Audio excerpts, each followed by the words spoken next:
L'écho pour tous, présenté par Mehdi Litim. Madame, monsieur, bonjour. Cette semaine, j'aimerais vous faire voir comment une bonne biographie de Léon Blum peut nous faire comprendre que l'euro, finalement, c'est très important.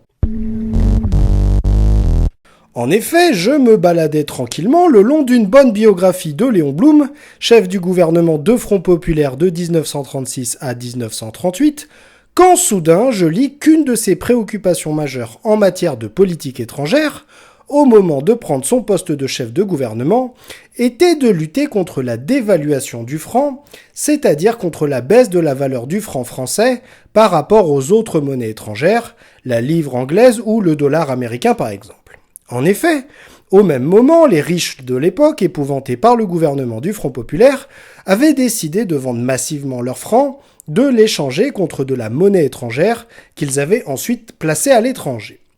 Mais pourquoi donc donner une telle importance à la lutte contre la dévaluation, alors qu'au même moment de nombreuses grèves risquent de littéralement paralyser l'activité économique du pays, alors que Mussolini vient d'envahir l'Abyssinie et qu'Hitler vient de réoccuper la rive gauche du Rhin?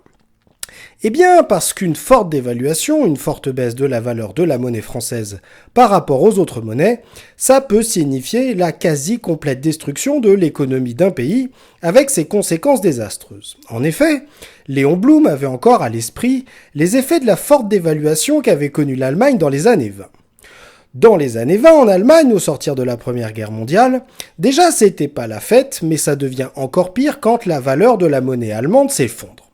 La valeur de la monnaie s'effondre, c'est-à-dire qu'il faut d'un coup énormément de sa propre monnaie, des marques allemandes par exemple, pour acheter de la monnaie étrangère qui permet elle-même d'acheter des produits étrangers de première nécessité, comme le charbon pour se chauffer par exemple. Du coup, d'un coup, les produits étrangers coûtent beaucoup plus cher à acheter.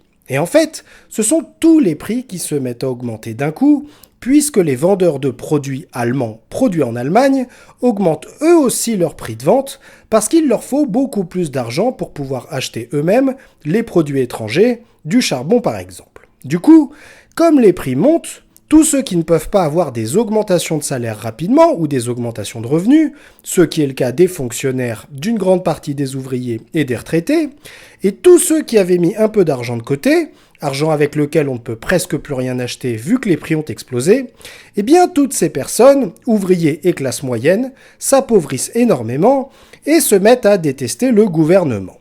Et c'est notamment ce qui a poussé Hitler à tenter un premier coup d'État à Munich en 1923. Alors, comment Léon Blum a-t-il évité tout cela ?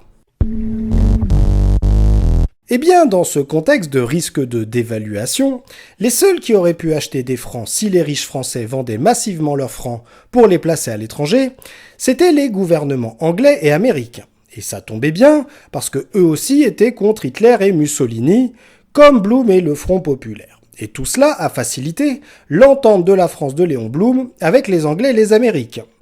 Mais le plus intéressant, c'est que dans les années 80, l'euro n'étant toujours pas créé, la France a connu le même dilemme. En effet, pour éviter que la valeur du franc ne baisse trop, ce qui aurait produit une augmentation des prix et du chômage, c'était alors les Allemands dont avaient besoin les Français. En effet, seuls les Allemands étaient en situation et en volonté d'acheter de grandes quantités de francs. Et c'est pour mettre un terme à cette dépendance que les Français ont tout fait pour créer une monnaie commune, l'euro. Car avec l'euro, avec une monnaie commune, à la France et à l'Allemagne, plus de problème de risque de changement de la valeur de la monnaie française par rapport à la monnaie allemande. Voilà donc un vieux problème qui fut résolu. L'écho pour tous, une chronique écrite et présentée par Mehdi Litim sur Marmite FM 88.4.